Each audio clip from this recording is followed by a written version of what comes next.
Ramona Watts was unreliable and ungovernable. If she were a man, her unpredictable behavior would only enhance her industry-wide reputation. But while a difficult man was a genius, a difficult woman was a liability. This went double or triple for queer people like Sam, black women. The list went on.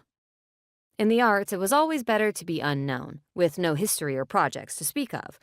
Then you could break out like a thoroughbred in the home stretch, far preferable to being a consistently talented actor with a reputation for even a single whisper of struggle.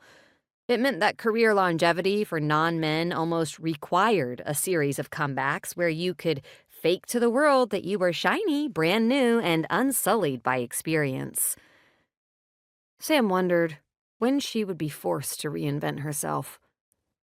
She supposed that would be determined by Theomina's box office returns, or what Bradley Willite decided about her fate.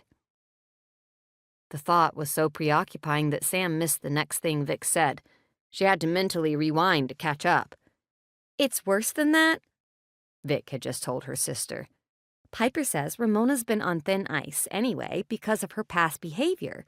With the way she acted last week, the director is fed up. She said in front of the whole cast and crew this morning that they can get by shooting without Ramona for a few days, but if she's not in the studio ready to go on Friday morning, she's going to be written off the show."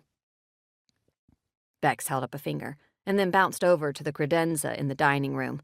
She opened a drawer and pulled out a notebook, then returned to the table where she reclaimed her seat. When she clicked open her pen, Sam's heart skipped a beat. Bex didn't whip out her famous notebooks to doodle in. One of those notebooks had kept their investigation into the murder they'd solved 6 months ago from going off the rails. "So what do we think happened?" Bex asked. "What do we know?" "Wait," Vic peered at her sister. "You got out the notebook." "I need to keep my thoughts in order." "Why?"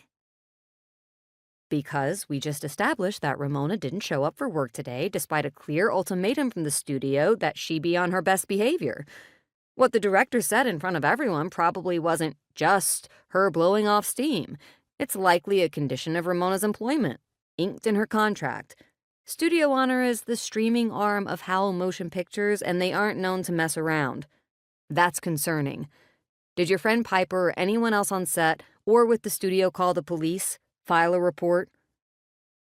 Vic blinked. Her blue eyes were huge and, for a few long seconds, blank. Then her mind seemed to come back online all at once, and she bounced in her chair with barely suppressed excitement. "I don't know, but I will definitely find out." If Bex loved to be right, Vic loved drama of any kind, particularly the kind she had initiated and was taken seriously by her older sister. Sam had a sinking feeling about this development. If she and Bex were only going to have a week together, she didn't want to lose it to diving headfirst into the shallow end of somebody else's business.